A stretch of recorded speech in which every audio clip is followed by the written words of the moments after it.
العزيز أعوذ بالله من الشيطان الرجيم بسم الله الرحمن الرحيم إنما المؤمنون إخوة إنما المؤمنون إخوة فأصلحوا beyne ehaveykum vettekûllâhe.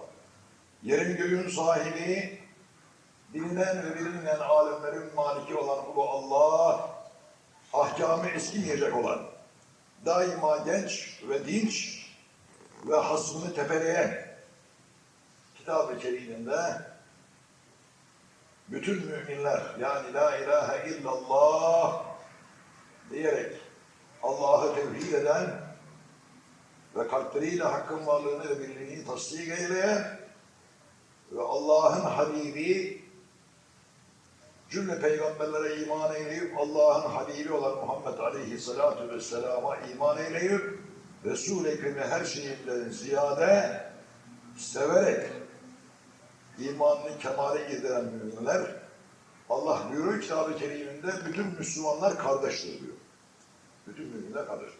O you believers who believe in Allah and what He has said and who love, obey and believe in His Prophet Muhammad sallallahu alaihi wasallam, Allah who has created this world and the heavens and the realms seen and unseen, says in His holy book that all Muslims are brothers. Renk, ırk, lisan, sıhhat, zenginlik, fakirlik mecubasıdır. Bütün müminler birbirinin kardeşidir. All believers, no matter what race they belong to, no matter what tongue they speak, no matter what their color is or where they are from, no matter whether they are healthy or sick or rich or poor, Allah in His holy book says that all Muslims are brothers. Yine aynı surenin ki Sûre-i Hucûrât, aynı surenin diğer bir ayetinde Estaizu billah ya eyyühennâsü inna halaknâkum min zekerin ve unsâ ve cealnâkum şuûben ve kabâile ittehârakû innek ekremekum indallâhe etkâkum. Ey insanoğulları! Sizi bir kadınla bir erkeğin içtimağından halk eyledik. Sizi kabile kabile, şube şube ayırdık, tanınıp bilinesiz diye. Ama hiçbir kabilenin diğer kabileye, bir milletin diğer millete, bir kimsenin diğer kimseye hiçbir eftaliyeti yoktur. Ancak takvadır. Allah korkusudur. Allah korkusuyla. İnne ekremekum indallâhe etkâkum. Allah indinde en keriminiz Allah'la korkandır. Allah in Sûre-i Hucûrât, the surah which is called Apartments in English, says that I have created you, O mankind, from the getting together of a woman and a man, and I have separated you into tribes, into nations, into races, so that you will be known, only so that you would be recognized and you will be known. But no matter to what nation, to what tribe, to what race you belong, none is superior to the other. Only the one who has the fear of Allah in his heart is superior in the regard of Allah. Allah Subhanahu ve Teala Hazretleri bu ayeti böyle izah ettiği gibi Resûl-i Ekrem bunu kendi fiiliyle göstermiştir. Bundan 1400 sene evvel Medine'ye bir siyahi olan Bilâl Habeşi'yi vali tayin etmiştir. In addition to the declaration of Allah in His holy book, our beloved Prophet sallallahu alaihi wasallam showed with his own action in his lifetime in the city of Medina, where he has given the governorship to the holy saint and ashab Hazreti Bilâl Habeşi, who was black in color. Yine sahabeden birisi sormuş Resûl-i Ekrem'e. Ya Resulallah, Bilal ne kadar siyah demiş. Bunun sırrı, hikmeti nedir buyurmuşlar. One of the brothers in ashab of Hazreti Bilâl Habeşi one day asked to our beloved Prophet sallallahu alaihi wasallam, he said, what is the secret that our brother Bilal, his color is so very dark? Resûl-i Ekrem sahabeyi, o sahabeyi ki Allah ondan razı olsun şöyle cevaplamış. Bilal'in siyah olmasının sebep ve illeti yarın cennet-i ahliyatta huri kızlarının yanına ben olacaktır demiş, onun siyahlığı demiş. And the Prophet sallallahu alaihi wasallam answered this questioner. He said, the secret of the blackness of Hazreti Bilâl Habeşi is that in the hereafter, in paradise, his beautiful blackness is going to be the beauty spot on the face of the huris. Hacer-ül Esved karataş siyah değil mi? Ne kadar kutsi mukaddes. Isn't that so? That Hajar al-Aswad, the black stone on the corner of the Kaaba, that holy stone, is it not also black? Gene Müslümanların kıblesi olan Kâbetullah siyah örtüyle örtülmüyor mu? Is it not so also that Kaaba also is covered with that black curtain? Gene Resûl-i Ekrem ki o Resullerin Resulü olan Resûl-i Ekrem'in başına siyah sarık sarmadı mı? Is it not also so that our beloved Prophet, the messenger of the messengers, hasn't he put a black turban on his blessed head? Öyleyse düşünelim böyle. Demek ki Allah'ın indinde en kerimimiz Allah'tan korkan ve Allah'a sevendir. Know that the best of the Muslims, the best of the believers, is only he who loves Allah and who fears Allah. Ve ona itaat edendir. And the one who obeys Allah. Allah'ın emirlerine boyun koyandır. And the one who is ready to give up his life for the prescriptions of Allah. Allah'ın emirlerini Allah'ı severek icra edendir. The one who obeys and who acts on the orders of Allah with pleasure in his heart. Allah aşkıyla gözyaşı dökendir. The one which is loved by Allah is the one who sheds tears for the love of Allah. Çünkü o gözyaşları, aşk ile dökülen gözyaşları, cehennemin ateşini, denizin suları, nehrin suları söndürmez. Allah aşkıyla dökülen gözyaşı söndürür. Because it is precisely those tears which are shed for the love of Allah will put out the fire of hell. Neden Resûl-i Ekrem buyurmuş Sultan-ı Enbiya? Enbiyalar Sultanı buyurmuş. Yerin göğün sahibinin sevgilisi, sebebi hilkat-i alem olan Muhammed Mustafa buyurmuş. Our beloved Prophet, the reason that Allah has created the heavens and earth, the very beloved of Allah, has said, Birbirinizi sevmedikçe iman etmiş olmazsınız.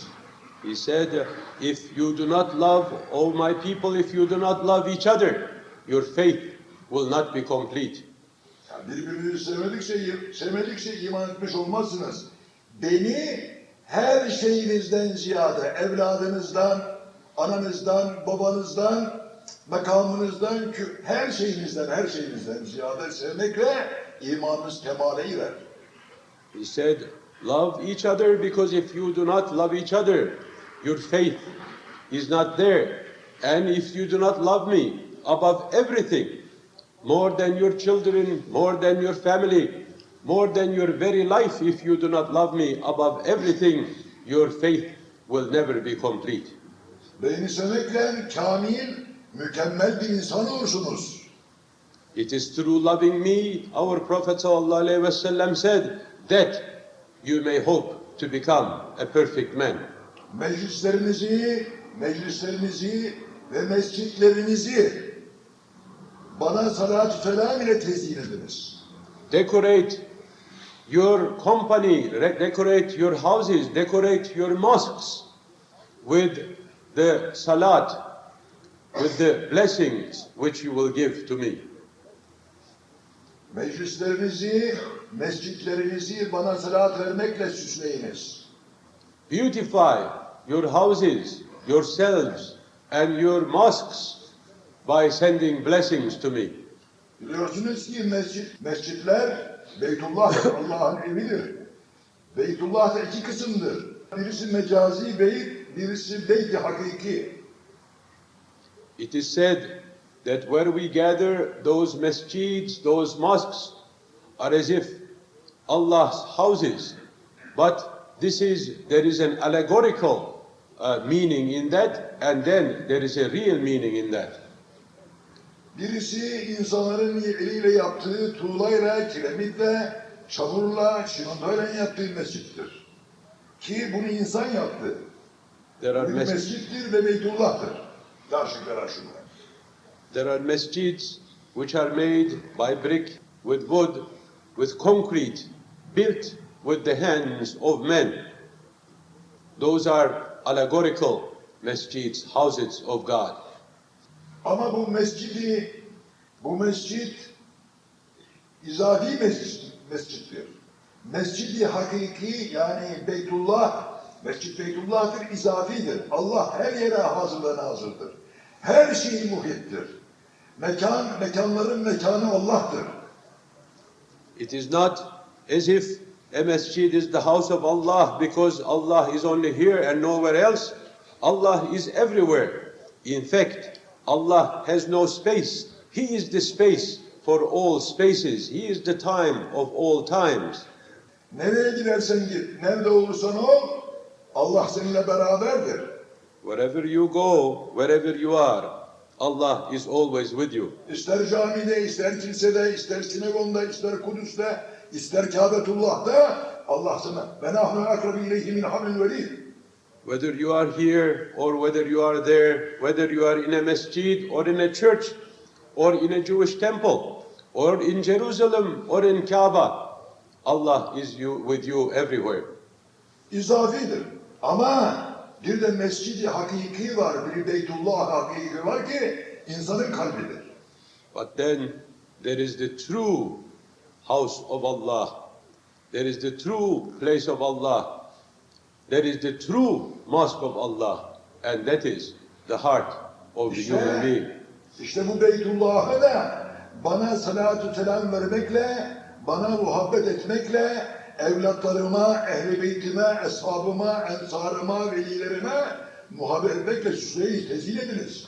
It is that true masjid, it is that true Baytullah, the true house of Allah. The Prophet ﷺ asked you to decorate and to beautify by sending blessings to him. Evet, size yakın olan, tecelligâh-ı ilahi bulunan kalbi, Beytullah-ı hakikiyi tezyin edin bana salat vermekten. Salatın manası, Resûl-i Ekrem'e muhabbet, meveddet, bağlılık, hubbun şedid. Yes, cleanse and beautify that house of Allah with sending your love, your attachment, your obedience to the beloved of Allah. Üç sınıf kimse benim kıyamet gününde, ne bu alemde, ne kıyamet gününde cemalimi göremez. Our Prophet ﷺ said that there are three kinds of people, neither in this life nor in the hereafter they are going to see me. Bunlar da şunlardır. Akul valideyni, yani anaya babaya asi olan, asi olanlar, onların haklarını yerine getirmeyenler.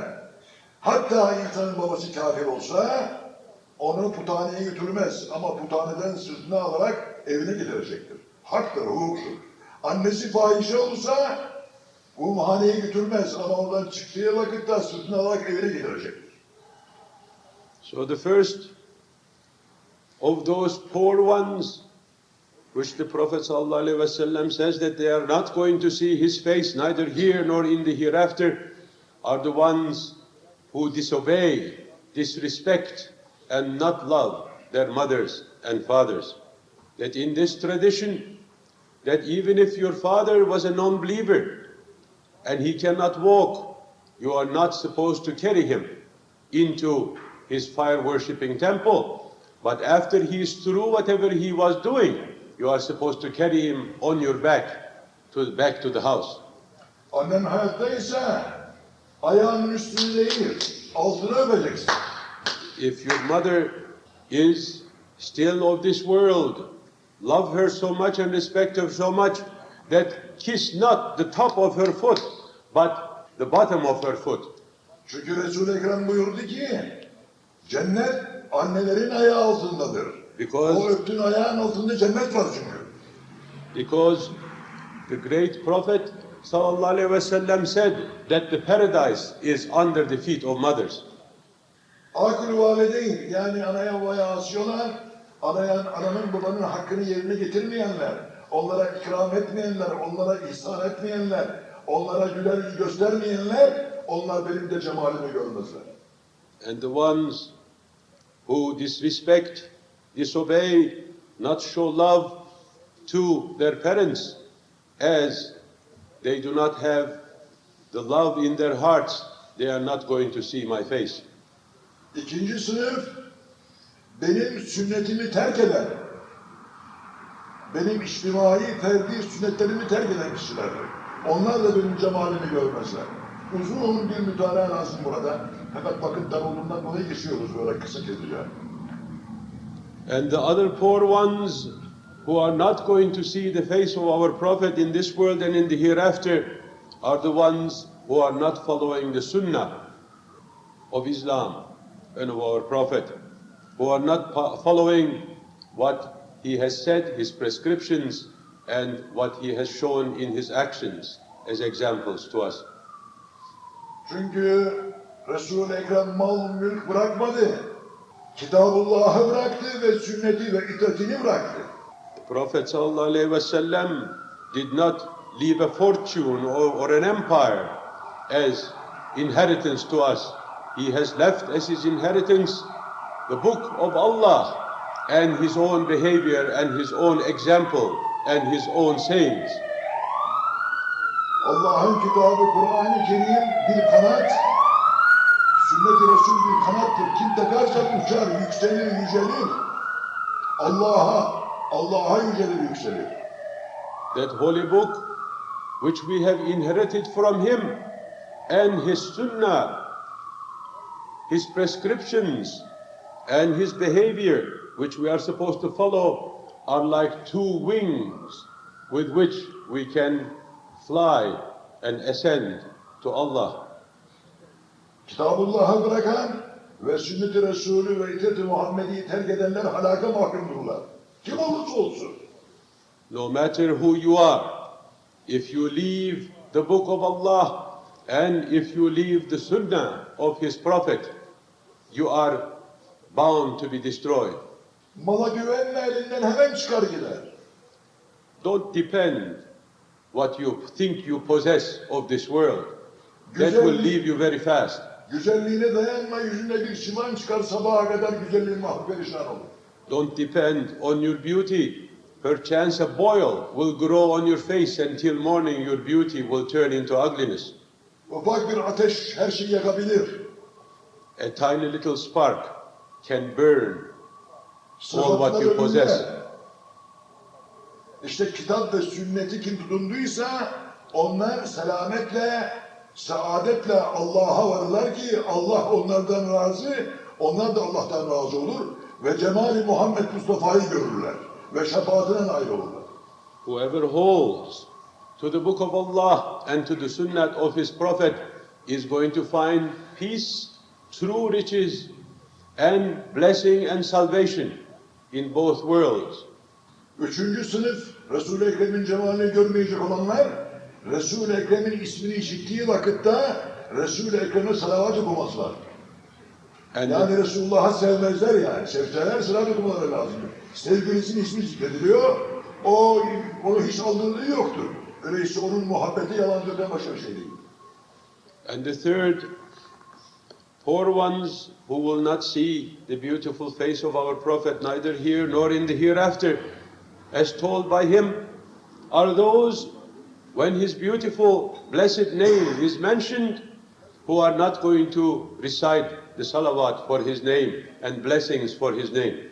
Because those people who do not remember to show their respect and love for the beloved of Allah, their love for Him and their faith in Him is incomplete. İnsan bir insana aşk-ı mecaziyle, platonik aşk ile aşık oluyor. Aşk-ı mecaziyle sevdiği kimsenin ismi anıldığı vakitte vücutları titreyen, tüyleri tiken tiken olan kişi ki olması lazım. Resûl-i Ekrem'i seven, Hz. Muhammed'in ismini işitir de vücudu tiken tiken olmazsa, onun ismine hiç kıymet vermezse bu aşık mıdır? Peygamberi seviyor mu kimse? Elbet ki Cemal-i Muhammed Mustafa'dan diyordur. Göremez Peygamber cemalini. Even if a man loves a woman or a woman loves a man, when this beloved one is mentioned, there is a certain feeling in your body, there is a certain, your circulation changes, that there is a palpitation in your heart.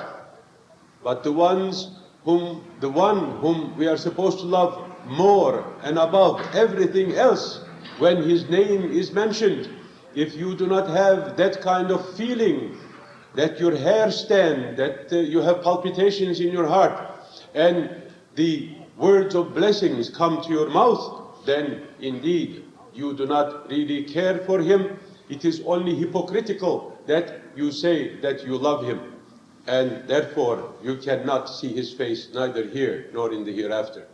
Yakın bir zamanda semalar yarılır, yıldızlar dökülür, güneş yürülür. Soon the skies will open, the sun will be folded, the stars will fall down.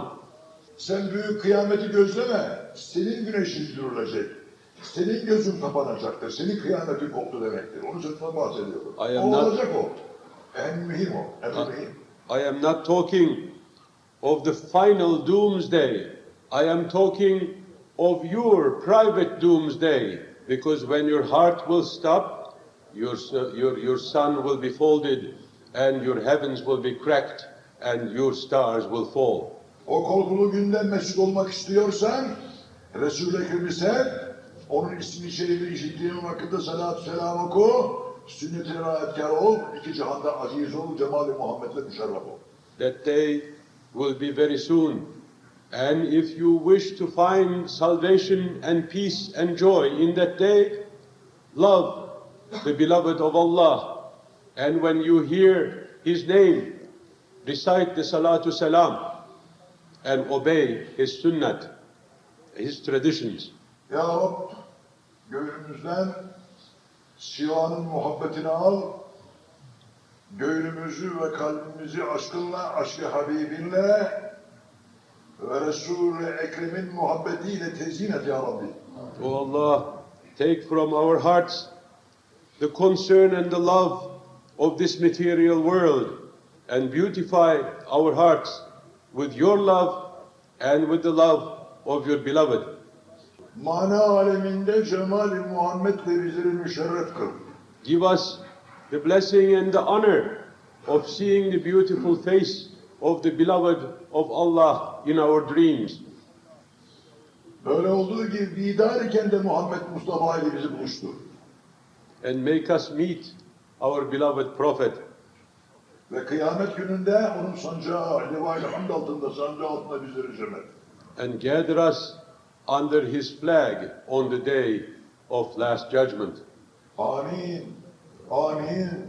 Amin. Bi hürmeti seyyidil mürselin, bi hürmeti demir Hüseyin. Vallahu lil milâ dârisselam ve yehdi men yeşâ ilâ sıratın müstakîm.